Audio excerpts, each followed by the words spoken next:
Wiley, let's assess three Knicks rookies. First, Yes. Mitchell Robinson.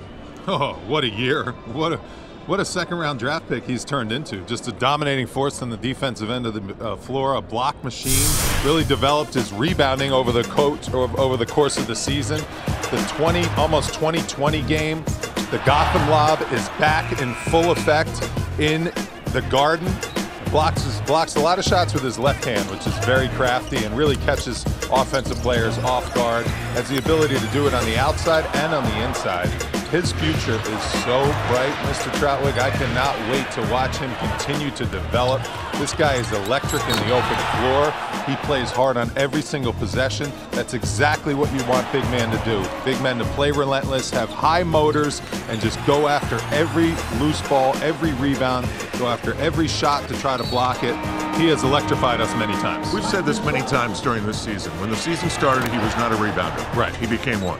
He wasn't a good free throw shooter. He became pretty darn good. We love learners, and he's a learner too. And big guys normally take a long time to figure things out. But as you see with these numbers show that he has arrived. 29 consecutive games with 2 or more blocks. It's the second longest streak by a rookie in NBA history. Now, let's talk about Kevin Knox, who's finishing this season pretty solid. Well, that's a great sign, because you want rookies to be on this trajectory. You don't want them to be on a downward trajectory. And he is definitely playing his best, most consistent, high percentage shooting basketball late in the season. And that's exactly what you want to see. He's only 19 years old. This guy is only a baby in his NBA career. He's going to continue to figure it out. He's going to continue to get stronger. He's going to continue to get better. And the fact that he's shooting 40% in his last 15 games to close the NBA season, that's a great sign. He's learning how to take makeable shots.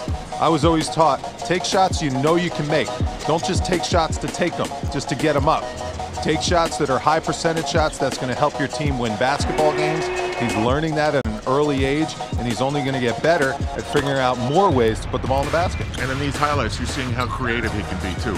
Very creative. He's got all the tools. His body, his length, his athleticism, the way he can take the ball to the basket. As that continues to fill out, he's got the prototypical perfect wing NBA body, and it's good to see him playing his best basketball going into the offseason, because this offseason is very important for him. Finally, Alonzo Trier, who's got a strained calf. He's not available to play tonight. He's been out for a while, but we saw a fair amount of him.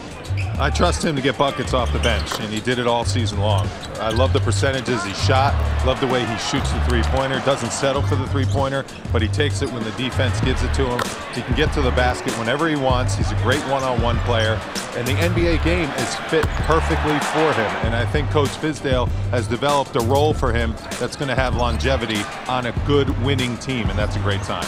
And you know, he is inspired by the fact that he wasn't drafted, and I like guys like that. I love it. He takes the challenge every night when he goes out there. He competes when he looks at his defender in his matchup, man-to-man and one-on-one, and he is relentless. I mean, he had some electrifying dunks. He had some electrifying plays. That was one of the plays of the year. That was the first game of the season. When he gets to the basket, he knows how to finish. He knows how to get to the free throw line, too, and he shoots very high percentages, which I love in a young player.